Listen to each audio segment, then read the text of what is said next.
안녕하세요. 오만과 편견 시청자 여러분. 오늘도 저희 채널을 찾아오신 것을 환영합니다. 안녕하세요. 네, 저는 전총. 저는 연변입니다. 네, 안녕하세요, 여러분. 오늘 여러분들과 나누어 볼 이야기는요, 좀 우리 사회에 또 커다란 충격을 안겨주고 있는 사건이죠. 며칠 전이었는데요. 조국 혁신당의 강미정 대변인이 또 다른 대변인에 의한 그 성비리 사건, 성추행 사건으로 인해서 그 당에서 있었던 2차 가해와 뭐 이런 부분들에 대해서 폭로하면서 그 기자회견을 하고 탈당을 한 이런 사건이에요. 이 사건 보면서 참 진보 진영의 대표적인 당이라고 할 수 있는 조국 혁신당인데요. 진보당이 이렇게 성평등 의제에 굉장히 민감한 당이잖아요. 근데 어떻게 이런 성비위 사건들이 이렇게 일어나고 또 그거를 2차 가해까지 하고 뭐 이런 일들이 일어나는 걸까? 또 이 진보 진영에서는 특히 또 계속해서 이 성비위 사건이 계속 끊이지 않고 일어나고 있어요. 내부 성비위 사건이 네, 내부에서 많이 그렇죠. 정의당에서도 그랬었고요. 다른 정당에서 그런 일이 없다는 건 아니지만 이런 일들이 계속 끊임없이 일어나는 걸 보면서 우리 사회에 진짜 이런 성비위 사건이 이렇게 만연한 이유는 또 뭘까? 이런 생각을 또 하게 됐어요. 연 변호사님은 이거 사건 어떻게 보셨어요? 저는 사실은 약간 성향이 보수적이긴 하지만 그렇다고 해서 어떤 한 정당은 잘했고 다른 정당은 잘못했다 이게 문제가 아닌 것 같아요. 네네. 제가 특별히 주목하는 부분은 어디냐면 성평등과 성평등을 많이 강조하고 성범죄에 예민한 정당에서 자꾸만 이런 일이 일어나는 것이 그렇죠. 문제라고 생각해요. 왜냐하면 이 문제가 굉장히 중요한 어젠다로 세워간 것은 사실 뭐 이제 진보적인 정당 쪽에서 많이 이슈 제기를 하고 이 성범죄로 인한 피해가 여성들에게 혹은 피해자들에게 굉장히 평생 끌고 갈 트라우마가 된다라는 점을 강조해서 정치적인 지지도 많이 받았던 그렇죠. 그런 진영이잖아요. 근데 그 내부에서 구성원들 간에 이런 성범죄 이슈가 계속 일어난다는 것은 굉장히 진짜 이제 입으로만 법과 정책을 만드는 것이다라는 비판을 면하기는 어렵겠다. 네네. 그래서 정말 그들이 말하는 것과 실제로 행동하는 것이 다른 건 아닌가? 이런 어떤 언행의 불일치를 보는 것 같아서 좀 불편한 마음이 굉장히 크고요. 정치인들에 대한 불신. 그렇죠. 너나 나나 이 당이나 저 당이나 할 것 없이 실제로 입으로 하는 것과 행동은 다르구나 라는 생각을 시민들이 할 것 같아요. 네, 그리고 사실은 정치인, 특히 국회의원이나 이런 분들에 대해서는 사회의 지도층이라는 어떤 그런 생각이 있잖아요. 그러면 뭐 옛날에 이런 속담도 있잖아요. 윗물이 맑아야 아랫물이 맑다. 그 위에서 정치 지도자들로 있는 이런 분들부터 이렇게 성적인 어떤 비위 사건에 계속해서 이렇게 노출이 되고 그렇다 그러면 이 사회가 제대로 가고 있는 것인가 이런 부분에 대해서 굉장히 답답해하고 또 화가 나는 것도 사실이에요. 그리고 성비행 문제가 성범죄의 문제가 너무 사회에 만연해 있는 것에 대한 반증이기도 해요. 그렇죠. 저도 많은 사건들을 하지만 사실 성적인 문제와 연관된 사건들이 법정에도 엄청 많이 오거든요. 우리 사회가 저희가 방송을 찍으면서 여러 차례 말씀드렸던 그냥 성적 자유 누구나 즐겁게 해 이게 인조이의 느낌이 범죄로 이어지는 그 순간을 차단하기 위한 노력이 어디로 가고 있나 진짜 표류하게 만드는 사건들이라고 생각해요. 그러니까요. 제가 얼마 전에 본 기사에서도 되게 참 그걸 보면서 제가 쓴웃음을 지었는데요. 어떤 내용이냐면 어떤 고등학교 선생님이 학교에서 학생들한테 성관계는 좋은 거야. 뭐 넌 몸매가 참 예쁘다. 뭐 섹스는 많이 할수록 좋아. 이런 얘기를 해서 학생으로 하여금 성적 수치심을 불러일으켰다고 해서 이 선생님에 대한 어떤 징계라든지 이런 것들이 어떻게 돼야 되느냐 뭐 이런 관련된 뉴스가 난 적이 있어요. 근데 아동학대인가? 그쵸. 그렇게 보면 아동학대라고 볼 수 있는 거죠.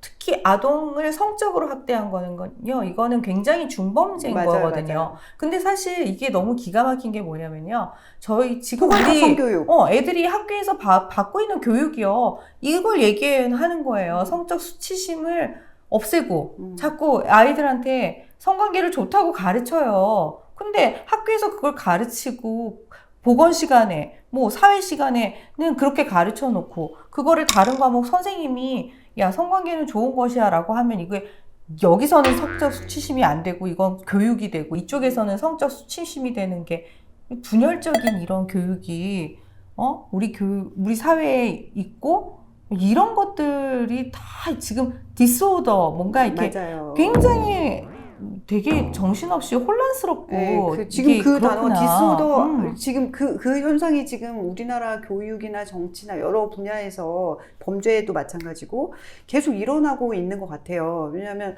성적으로 자유롭지만 성범죄로 넘어가는 순간 굉장한 치명타를 입게 되는데 이게 또 여기저기서 만연하고 있고 그렇죠. 또 정치권에서도 이걸 알았지만 숨겨왔다는 거 아니겠습니까? 그러니까 저는 제일 화가 났던 부분이 강미정 대변인은 지금 뭐 이걸 자기가 폭로하고 탈당을 하겠다고 했는데 사실 저는 그 의도가 진짜 순수한가? 이렇게 이게 의심을 하게 엊그제 되는 일어난 거예요. 일이 아니라는 거잖아요. 네, 왜냐하면 이거를 그동안 같이 자기는 내부자로서 침묵해 온 거잖아요. 묵인해 온 거잖아요. 공론화하기 위해 노력했다고는 하지만 좀 약간 좀 의문이 드는 상황인 거예요. 왜 그랬을까요? 이게 그 당에서 뭔가 자신이 여성으로서 이것들을 어떤 공개적으로 비판하기에 한계가 있었지 않았을까 싶기도 해요. 그러면 그거 역시 성평등한 어떤 당의 모습은 아니라는 거죠. 그쵸. 네? 그렇죠. 피해자의 목소리를 묵인해왔고 외면해왔다는 것을 그대로 드러낼 뿐만 아니라 사실 여러 가지 조국 혁신당 내부에 굵직굵직한 정치적인 이슈들이 있었잖아요. 그렇죠. 문제는 이제 조국 대표도 알았는데 이거를 묵과했고 네. 제대로 처리하지 않았다는 거잖아요. 이 굵직굵직한 이슈에 당의 이름이 가리워질까 두려웠다는 거잖아요. 계속해온 여성들이 계속 분노하는 지점이 사실 이거 아니었습니까? 그러니까요. 피해라고 말하면서 결국 정치적으로 이용하고 그래서 결국은 오히려 더 혼란스럽게 만들어버린 이 사태가 똑같이.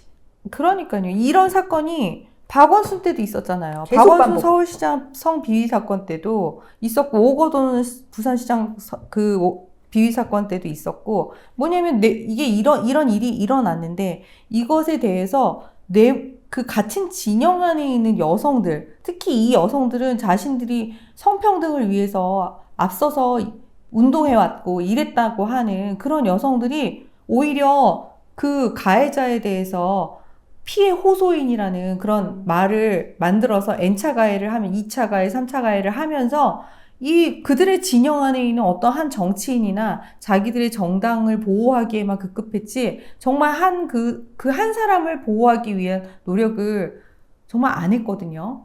이런 것들 보면서 참 답답했어요.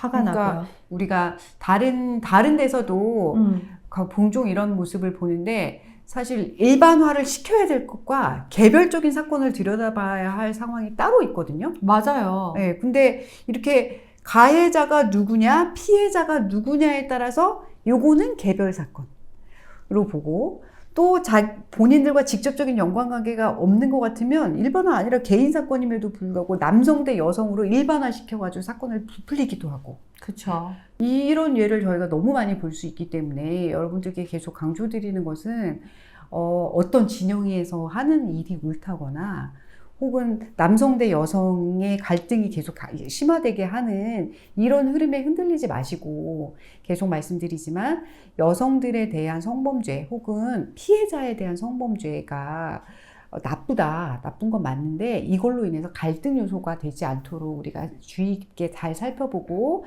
우리도 중심을 지켜야 된다라고 말씀드리는 겁니다. 그리고 범죄가 일어나지 않도록 하는 것은 무조건적인 성적 자유로 가는 것보다는 좀 더 절제하고 우리 서로가 서로를 배려하는 성문화를 만드는 게 필요하다라는 말씀을 좀 더 강조해서 드리고 싶어요. 그러니까 정말 화가 나는 게 왜 계속해서 이런 정치권에서 이런 성비위 사건들이 반복적으로 일어나는데 이것이 해결이 안 되고 있는지, 그리고 정말 이것이 그들이 말하는 이런 성평등 의제들을 차곡차곡 실현하면 해결이 되어야 하는데 왜 여전히 이런 사건들은 반복되고 있는지. 참고로 말씀드리자면요. 사실은 이제 그 좌파 사상의 중심이 되는 사상 중에는 프리섹스가 있죠. 프리섹스. 이제 그쵸. 성평등의 목표 중에 하나가 프리섹스에 가깝기 때문에 프리섹스가 완전히 이제 이루어진 성평등이라고 보는 거잖아요. 그렇죠. 저는 그렇게 보고 있어요. 제가 논문들과 책들을 찾아 읽어본 바에 따르면 그래요. 근데 저는 그거에 동의하기가 어려워서 그쪽으로 계속 동의 안 하고 반대하는 쪽에 서 있는 건데요. 여러분들도 잘 생각해 보셔야 돼요. 이 성평등의 결과가 어디로 가기를 원하느냐. 그러니까 지금 남인순 의원이나 이런 사람들이 발의한 모자보건법 개정안 이런 거 보면요. 약물로 낙태할 수 있도록 해달라. 또 자유로운 성관계, 자유로운 낙태. 낙태 이렇게 되는 거거든요. 그러니까 낙태도 좀 쉽게 마음대로 뭐 주스 상관없이 내가 원하는 때 원하는 방법으로 할 수 있게 해줘. 이거를 이제 낙태할 권리 이렇게 얘기하는 거잖아요. 그런 얘기를 하고 있고 이게 그냥 그러니까 단순히 하나의 사건이야. 여성들을 보호하기 위해서는 여성의 몸을 보호해야 된다. 이렇게 한 이슈로만 보지 마시고 이게 쭉 엮여 있다는 거예요. 그래서 사실은 진보 정당에서는 성범죄가 더 일어나기 쉬울 수도 있는 거예요. 그렇죠. 네. 그렇죠. 자유로운 성을 전제로 하기 때문에 그렇죠. 근데 내가 자유인지 자유에 의한 것이 아닌지에 대한 판단은 본인만 하는 거죠. 판단만 남아 있는 거예요. 그러니까 비동의 간음죄 같은 거를 또 만드는 거예요. 그래서 심지어 부부 간에도 이거를 동의를 안 하면 이건 강간이라고 본다는 거예요. 이 사건, 강미정 대변인의 사건의 경우에도 남성은 아마 이렇게 변명하겠죠. 동의한 줄 알았다. 그렇죠. 그럼 비동의 간음죄가 있었다. 이렇게 성추행이라고까지만 하던데 성관계가 있었다 그러면 예를 들어 그럼 비동의 간음죄가 있었다고 그러면 100% 비동의 간음죄입니다. 왜냐하면 동의권자가 나는 안 했다 그러면 끝이니까. 그렇죠. 네. 비동의 성추행죄도 나올 수도 있겠네요. 변호사들 논았죠. 그래요. 변호사들만 돈을 많이 벌겠군요. 아니, 근데 사실은 네. 제가 농담처럼 드리는 말씀이지만 이게 사실 동의 여부는 내심에 머무르는 동안은 알 수가 없기 때문에 변론도 굉장히 힘든 영역이기도 해요. 그래서 법률 사건이 많아지겠지만 이걸 어떻게 변론해드리기도 어려운 사건이 될 수 있을 것 같다는 생각은 너무나 해요. 이게 사적인 영역이잖아요, 사실은. 그리고 어떻게 그거를 그 순간순간들을 다 증명하는 거가 사실 참 쉽지 않을 것 같아요. 저는 어플 개발하시라고 권장드립니다. 어플 개발. 왜냐하면 몇 분에 한 번씩 이제 동의 여부를 눌러주는 거죠. 지금 이 관계에 동의하십니까? 이렇게. 네. 참. 그거 아니고는 방법 없을 것 같아요. 왜냐하면 성관계는 녹음도 할 수 없잖아요. 녹음도 그래서 많이 하는 것 같아요, 요즘 애들은. 원래는 녹음하면 안 돼요. 완전히 그쵸. 동의하에 녹음해야 되고, 동의 없는 상태에서 녹음하는 것도 범죄고, 그리고 모르겠어요.